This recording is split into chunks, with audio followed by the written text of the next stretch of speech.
if you're courageous and you're bold, good things come.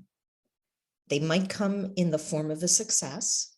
That'll happen a good chunk of the time. And the rest of the time, you're going to learn something. You pick yourself up and you keep going to the next thing. And now you're in a better position for that next thing.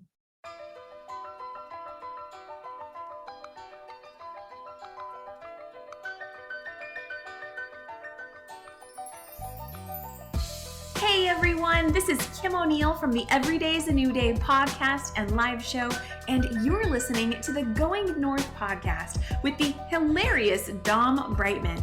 Be sure to subscribe to his show so you don't miss any episodes, and remember, every day is always a new day.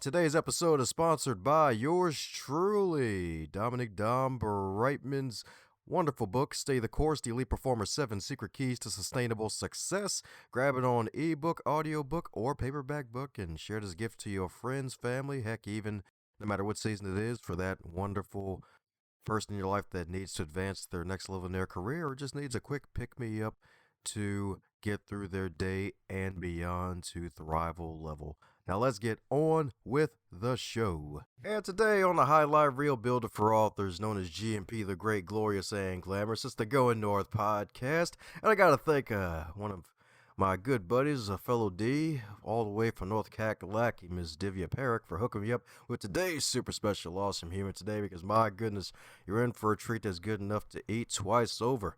That's right, because today's guest in particular is a novelist, y'all. She loves to write wonderful stories, and not only that, she has also had a super special awesome career, y'all. That's right, a super special awesome career. That's 25 plus years, y'all. My goodness, with working with so many big organizations, and she's uber professional, y'all. That's right, she's uber professional. Don't worry, not the company though, not the drive. That's a whole different thing. And what makes it even better and not butter, she has this wonderful set of stories where she even actually immigrated to Montreal from Egypt when she was a wee tot, and then she grew up to overcome leukemia, and it stays in remission to this day. So let's give it up for Miss NZ herself. And no, we're not talking about New Zealand. We're talking about Miss Névine Zariffa. How you doing today, Nvine?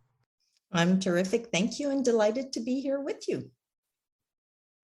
Oh yeah, that's right. Delighted with a capital D. It's like Sunny Delight. That's right, indeed. That's right, indeed. So my goodness. As you know, with all introductions, they're not allowed to be 87 days long. So mind filling in any cavities I may have missed about you? No, I think you've done a pretty good job. You've got a story in there about being a child of immigrants, and many of us will know that that's a pretty dramatic event in a family's life. And then a big career followed by let's go back and fulfill a childhood dream and start writing some novels. And right in the middle in there, a bit of a shock with the universe setting me back and letting me know that it was in charge through this leukemia diagnosis, which was a very big deal at the time. So you got it. Alrighty. Well, I thought my name was Dom, but by George, I got it. All right, cool. Alrighty, cool. So my goodness, this wonderful dream. Heck, actually, even before that, like immigrating to Montreal for opportunity. So how was that working? Because my goodness, that leaves you now being a polyglot, right? Correct. Well, first of all, my mother tongue is French. So I grew up speaking French and learned English in grade 2 when my dad was at Yale for a year. He's a psychiatrist. And I think what it does for you when you're an immigrant is there's always a backstory. There's always something pretty deep behind that. And for us, it was leaving, pretty sunny country that's quite warm, Egypt, but that was limited in terms of opportunities, especially for women. And I was the first baby girl in the family, and my mom and my dad thought, she's not going to have a life here. We got to go.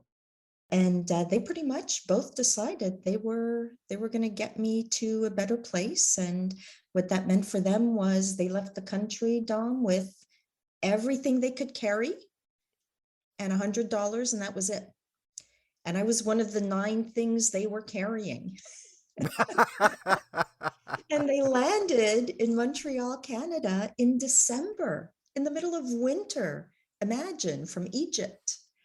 So it was quite something. It was quite something. Yeah, I can imagine. I can definitely imagine. My goodness. And it wasn't even, you weren't even 9 months old yet, right? Or was that beyond that point? 6 months old. 6 months old. You're very close. So, of course, the baby doesn't know what's going on, but the whole thing is being done for the child. And, as children are, we don't realize anything until we grow up. And when I finally was out on my own after grad school, I went, oh my God, my parents did all of this, not knowing the country, having me screaming, baby screaming. My little sister came along super quick. So they had 2 toddlers. And it's like, wow, your view of your parents just changes as soon as you have to go through the motions of life the way they did. Oh yeah, I definitely could see that again. My goodness. And I'm pretty sure that was a big adjustment because from sunny and sand all the way to cold and I guess less sand, it was the nature's white sand. Yeah, and that's starting all over, coming from a life of privilege and, where they knew everything and everybody knew them and they could get what they needed, to really starting from scratch. It was hard. It was hard. And my mom worked. She had these 2 little kids. She worked, and my dad was doing his medical retraining, as it is. And she put her childhood dreams on hold for a good long time and became a bit of my role model because she decided to go get her degrees when my brother was in grade 1. As soon as he hit grade 1, she went back to the books and she got her bachelor's and master's in speech therapy. Wow. All right. That's what I'm talking about. And do you think that may have had an effect on your desire to become a writer down the road? It was more my dad. He's a psychiatrist. So, the understanding of human relations and how our life story impacts how we show up, that comes from him. That comes from him. There we go. That's right. Get in the minds of others. That's right. Through the years. That's right. All the listening, all the teaching and understanding. That's right. That's what I'm talking about, indeed. So, my goodness. So, writing wasn't your only interest because you had a career before then, if I'm not mistaken, right? Yeah, so here's the funny story. So I went to a all-girl Catholic school with, the scratchy uniforms. Very academic. I couldn't do any gym to save my life, right? So very academic in my head. And it's time to, quote, pick a career. And my dad, of course, is thinking, she'll go into medicine like me. Well, little Nvine doesn't like the sight of blood, so she is not going into medicine. And I thought, I'm going to go do French literature because I loved it. I loved reading all the French classics and analyzing all the characters and the storylines and the what ifs and whys and what have you. And my mother says, oh, no, dear. No, no, dear. You can do that later as a hobby. Right now, you need a career. So you get a degree that gets you a career so you don't have to depend on a man. So mom's advice takes me into, you guessed it, of course, pure mathematics, which was, process of elimination. And mathematics led to statistics, which led to life sciences and the development of new medicines. And so it was an absolutely glorious career working with some very bright people, all looking to improve the treatment of various diseases. That's right. So no blood, but still had to deal with some medicine, huh? Well, it was the science and the know-how and the bringing people with all these different skills together to get a new medicine out. It's a lot of work. It's a lot of different disciplines having to really figure out how to get it done together. And my branch is all about data understanding data. What does the clinical trial tell us or doesn't tell us? What's the limit of our understanding? What's the degree of certainty associated with the results? And so we're often the policemen and policewomen who articulate, as clearly as we know how. No, this is what the data is telling us about this new molecule. This is what it says, and this is not what it says. So in that way, it was quite a pivotal role, but you have to be humble enough to know that you're just one of the disciplines at the table.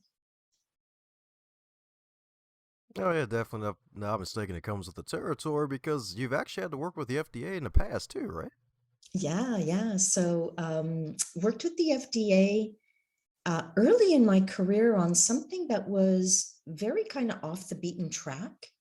And I'll summarize it as, when we talk about generic drugs that are a lot cheaper once the original patents wear out, well, there's a particular standard that those drugs have to meet. And the FDA was looking to change that standard. And our feeling was that they might be creating a bigger problem. So we brought all the data we had together and we made that case. And they even had an advisory committee and invited me there as one of the experts. And I was part of their red ribbon panel. I had colleagues across, I think, about a dozen other pharma companies and the generic drug companies. And we all looked at the data together and came to the same conclusion. And so as a young woman in that kind of fray, it was very interesting to see the academics, the other companies, the FDA, and how everybody really leaned in to say, what's the best thing to do? And so that was my first big experience with them, not as a regulator, but as a forward-looking body that was looking to study a scientific problem and come to a better solution. And when you could show them it wasn't better, they were able to say, okay, well, the data don't support it, so let's go back to the old standard. I was impressed with that. I was impressed that they could kind of be open that way.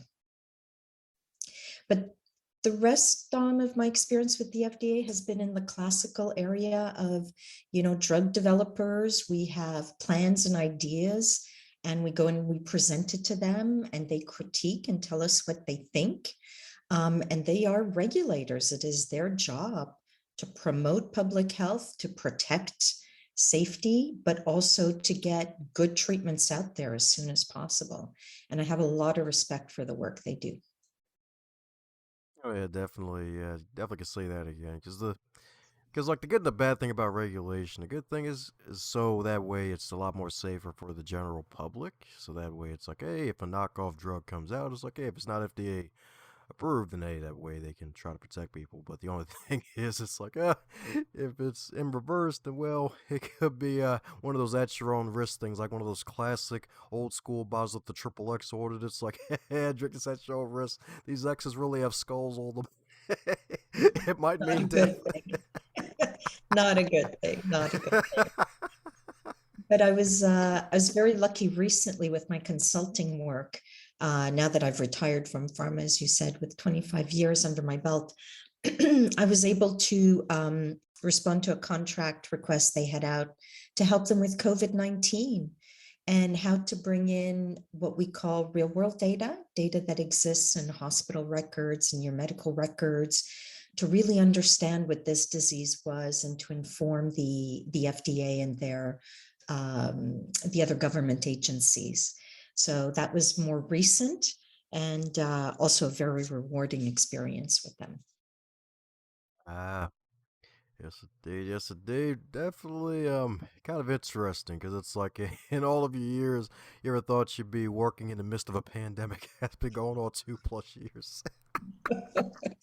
No, it's been one of the most shocking things, and um, just very thankful that we've had the treatments that we now have and the vaccines, of course, that are really quite a tour de force that they got them done as quickly as they did.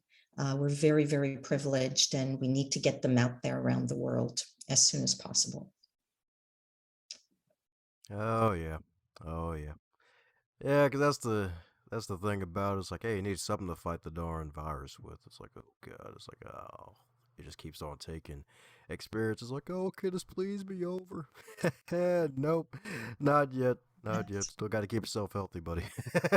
That's right. You have to make good decisions, make good decisions for yourself and also for the people around you. Ah, yes, indeed. Yes, indeed. So, out of curiosity, so with those wonderful 25 years that you've had as a career now doing the consulting work that you retired in, well, I wouldn't call it a second win. This might be just, well, then again, maybe it is a second win career with everything that you're doing. What was probably be the three major things that helped you to stay successful as during those 25 years and make a successful transition? So, I was in a senior leadership position, my last job, the senior vice president responsible for all the data and data sciences in the company. That was AstraZeneca. And I have to say, I learned early, but not well enough, that it's all about people. So I just described my world was data. But to be successful, you have to work with people alongside them. And if you're a leader, you've got to be 1 foot with them and 1 foot ahead in the future because you're the one that's got to keep it moving. But no point you moving if they're not with you. So Hmm. people, number one thing is people. Number two thing is yourself. Bring all of yourself to work. So early in my career, I brought my brain and that was it. And by the time I closed it out, it was all of me. It was everything I knew how to do, the way I looked at the world, how I did connect with people, my skills, my experience, everything. And then the third thing is really get yourself to a place where what you want to do, what you're passionate about, is what everybody around you is passionate about. That includes your values, that includes the mission, that includes the how the thing is done. If you can get that alignment on, you're looking at some pretty serious magic. You'll be more fulfilled, you'll do better work, you can do bigger and better things, but really get yourself to that place. And if you're not there, fine, learn from it, and then get yourself to the next place and the next place until you are where you want to be. So those are the three things. People, bring all of yourself, and make sure you're in the right organization. Ah, good stuff right there indeed. Good stuff right there indeed. It's so right about the people, especially the whole leadership part. I like the fact that you mentioned you got to have 1 foot with the people and the other foot ahead because it's it's true. You got to see danger before it really comes close to you.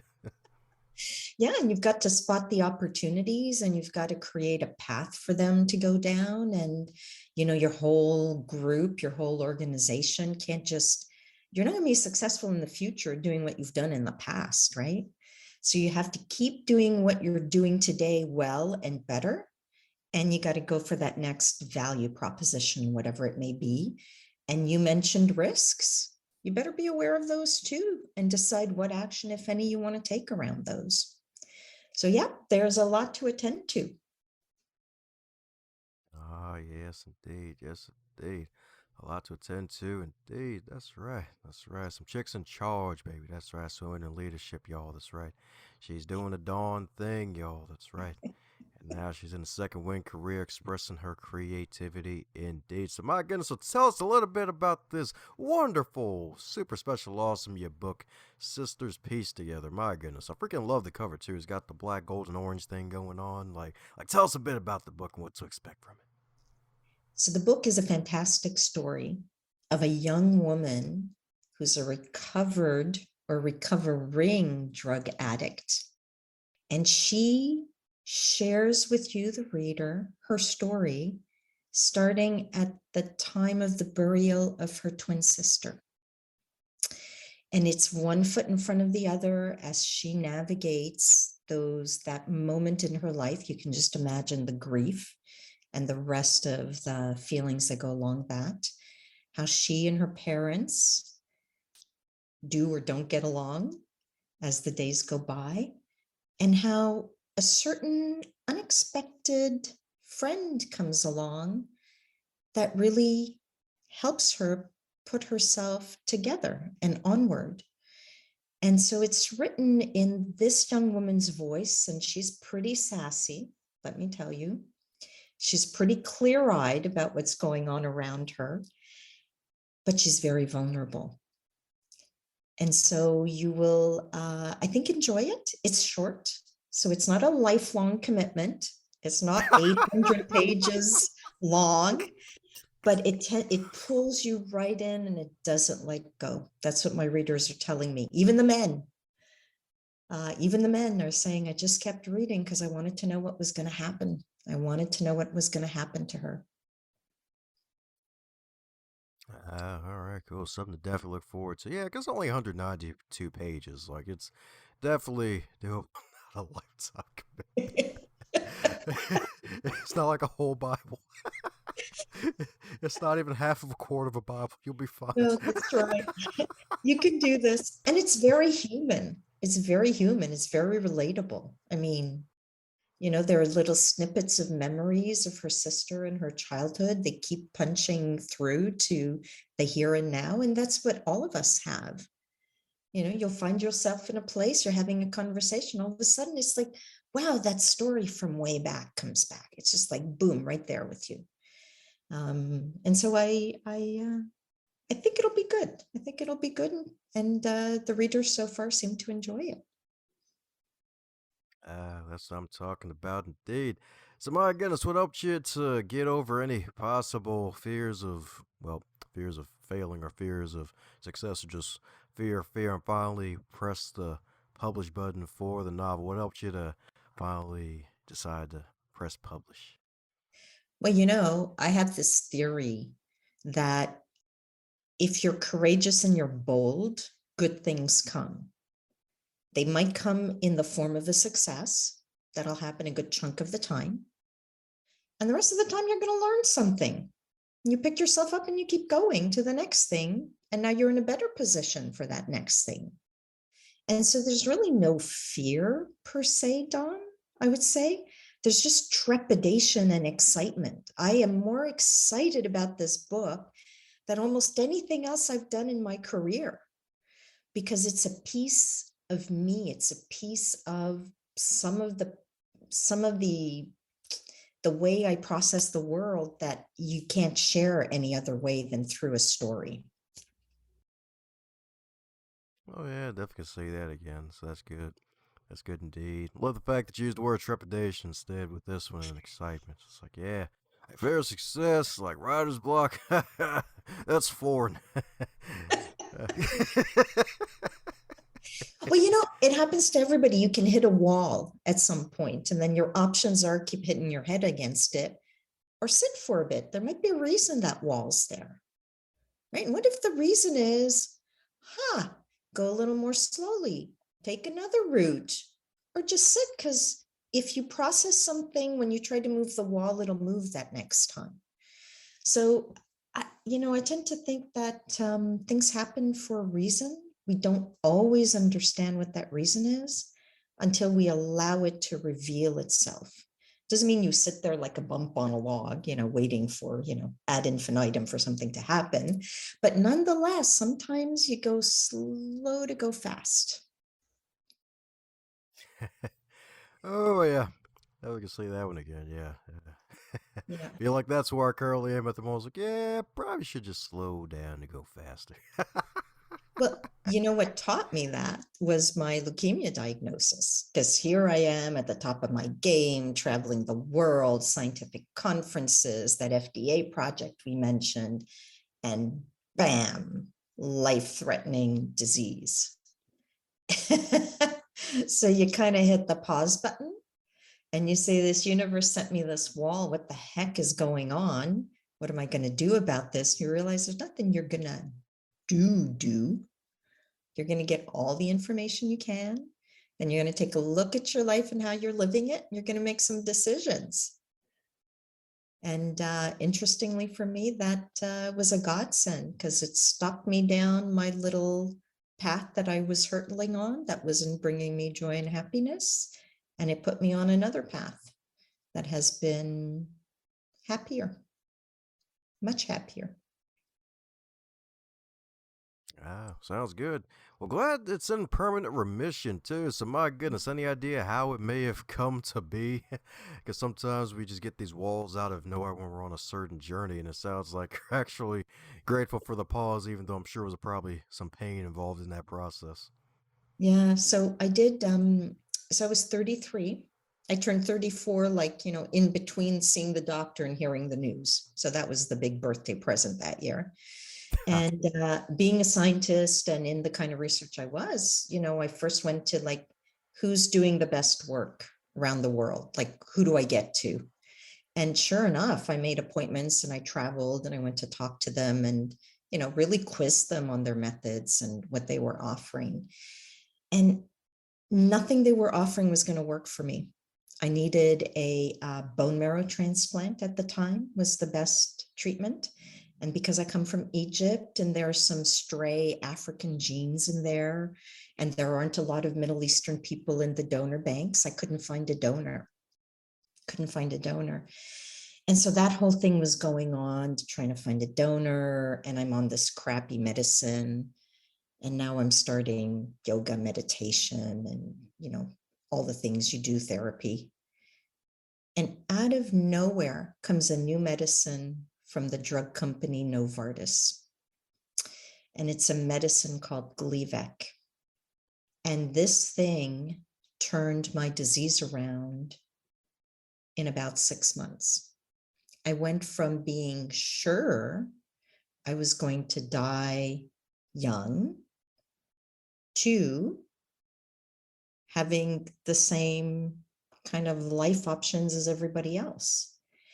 And so there I was at 35 by then. And I thought, okay, I'm going to make this life count. I'm going to make sure I show up to work double time, double duty, get more medicines out like those guys had done for me. I wanted to do for patients. So I was like more impatient than ever to get this good work done. And I thought, I need to show up differently. If I've had this earth-shattering story and I'm a regular person walking, on the street, who knows what everybody else's story is? And so I just became more generous with others as a result. And so all in all, it was a gift. It was a gift. And as you say, there was going to be pain for a period when I thought, okay, I'm going to die. But I was happier thinking that and having put my life back on track even before the drug. So all in all, it was a real blessing that someone from wherever reached out and said, you stop now. You stop, girl. Think about this. Is this what you want? Like, no, it's not what I want. But yeah, so it's this drug, Gleevec, that has me in remission. And to this day, I'm thankful to the academics who pioneered this avenue of science, and to the drug developers and to the FDA that reviewed it super quick to get it out there to patients. That's what I'm talking about indeed. That's what I'm talking about indeed. That's what I'm talking about. So I guess that's probably another reason why fear of success wasn't even in your darn radar after God. the career was over, because it's like, oh, I almost freaking died at freaking early 30s. Like, All upside, right? It's all upside. I felt the same way when I turned 50. It's like I'm at my most powerful. I've got nothing to prove to anybody. I can just pick up the causes I believe in and go.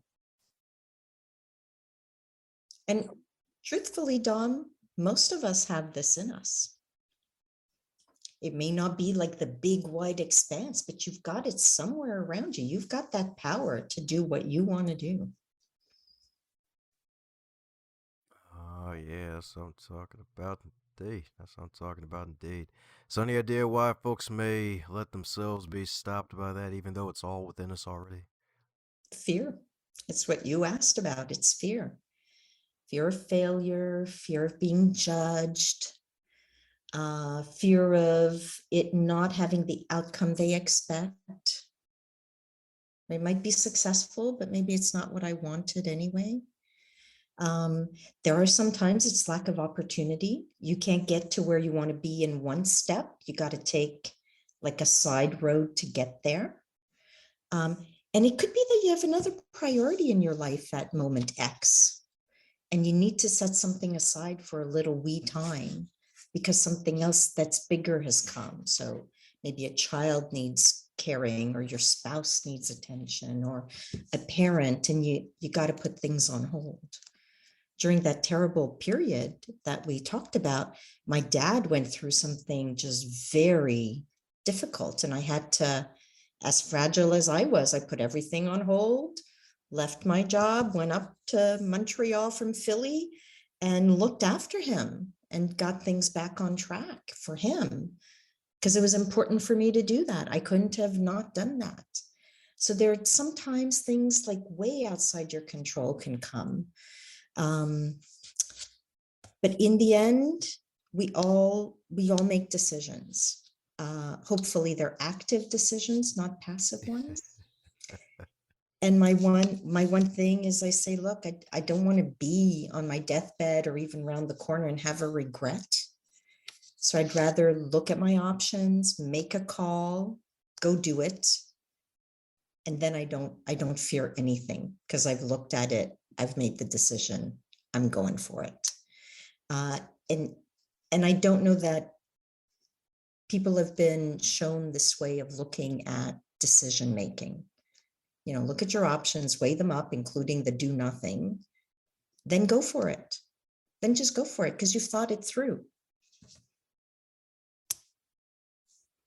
Oh yeah, I definitely could see that again. I love what you said there about an active decision versus a passive decision. It's like, I think I'm gonna just drag my feet a bit. You know, I think I got 2 cinder blocks for shoes. Yeah, I think I'll be all right. As opposed to active, it's like, all right, forget it. Just gonna go in, face first, even if I have to, and go forward and adjust accordingly. That's right, Steve. It's seductive. It's seductive. I'll just let it go. I'll get to it later, next year, next job opportunity, next whatever. Think about it. Is that what you want? Is it the next one? Well, will it then be the one after? Maybe it'll be the never one. What's better, taking a risk, taking no risk ever and having regrets? Think about both sides, not just the one side. There we go. That's right. The yin and the yang, the chocolate and the vanilla, the peach and the strawberry. That's right. Think of all of them.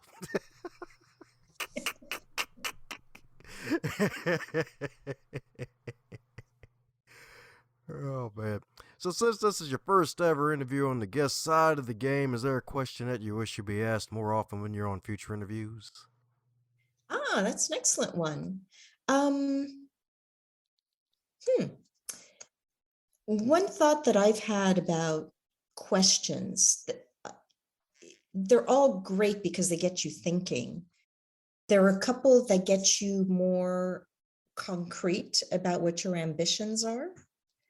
So I think a great question might be, so what's the best thing that could happen as a consequence of, say, this novel coming out in 2022? Like, what's the very best thing that could happen? That might be an interesting question because it's concrete, it's real, it's short-term enough, and it gets you thinking. What is that best thing? And, you know, of course, I've asked the question. I'm not sure I have the answer, but you didn't ask me to answer it. You just asked me for the question. So what is the answer, just to get you thinking even deeper? Yeah, thanks. I knew that was good. See, the thing is, this might be my first interview on this side, but it's not your first interview, is it? Yes, indeed. You know, if the story of this young woman, JK is her name, helps just one person look at their life differently, I will be thrilled. So it's just about the reader. It's about the characters and the story reaching into a reader, their heart, their minds, and having an impact for them, that they believe it had an impact. That would be stupendous. And if, it's one person, that's great. If it's 10 people, that's fabulous. If it's 100 or 1,000 or 10,000, well, you can just imagine which cloud I'm going to be on. There we go. That's right. Cloud nine indeed. And as you said, it's all about the people, right? That's what it's about. Oh, yeah. That's right. All the people and the peeps. That's right. That's right indeed. That's right. Whether they have duckbills or not, it's all about the peeps. That's right. The people. Oh, yeah. Well, speaking of thinking, I got to ask this one. So, if the wonderful book Sister Speaks Together was a food item, what would it be and why? I think it might be a mango, because the mango has to be peeled carefully so that it doesn't get all mushy, and this book is constructed that way. And it's tangy, but it's quite fleshy and it has substance to it. But in the end, it's sweet. In the end, it's sweet and it's worth the work.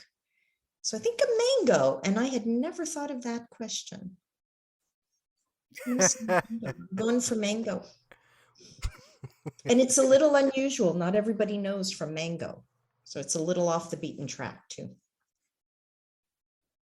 Yeah, true. Yeah, because the mango's like, oh yeah, the whole peeling aspect. Gotta have it once. Like, hey, you don't want it to become mush. It's supposed to be a mango, not mashed potatoes. Like, you don't really Yes, want it to be that's right. I see you've had mango.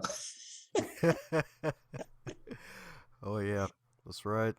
Especially when the ladies are involved, they'd be like, I gotta let this man go. He has too many corny jokes. It was funny for the first few months, and now I was like, no, it just keeps coming. Where's the off switch?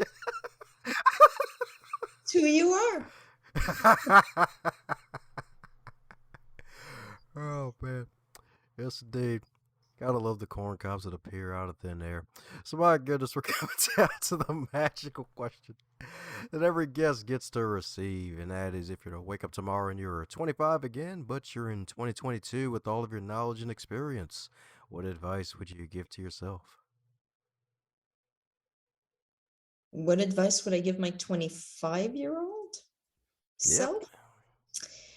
I did answer this question recently for another interview, and my answer is deeply personal, and it would be, don't be afraid. There's nothing dark inside of you.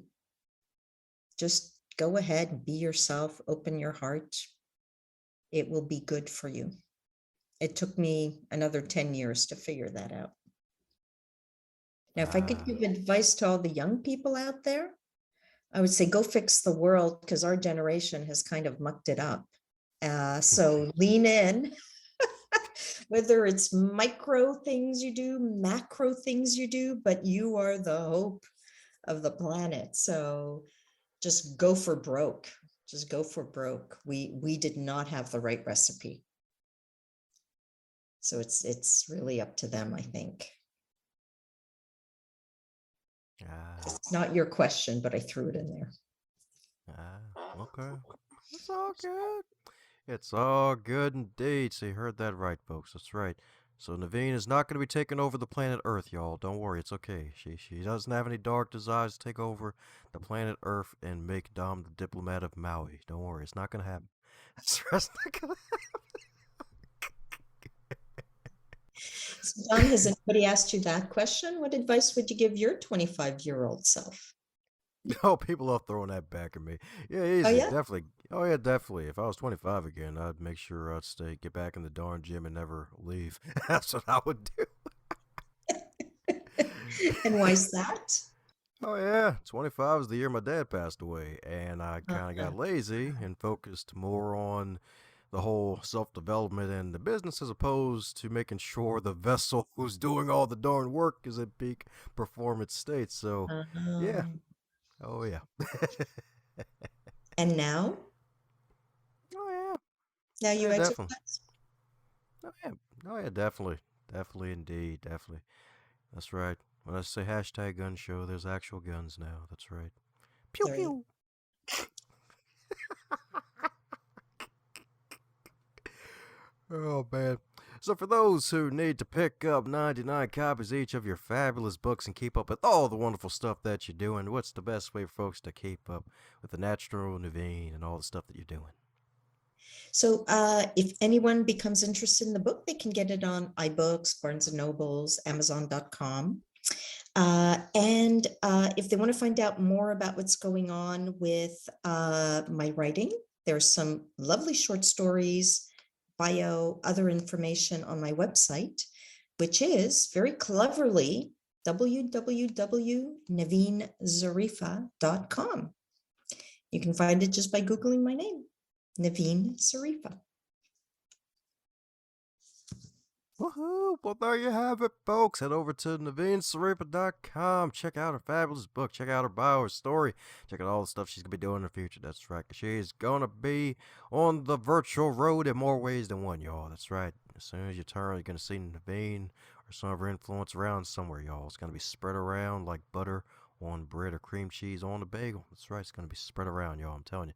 It's going to be good stuff. And link to both their site and the book will be in the show notes, so be sure to cop a copy or cop 5 or cop 57. It doesn't matter the number. Just pick up one, share it with your friends, family, cat, penguin, and dog.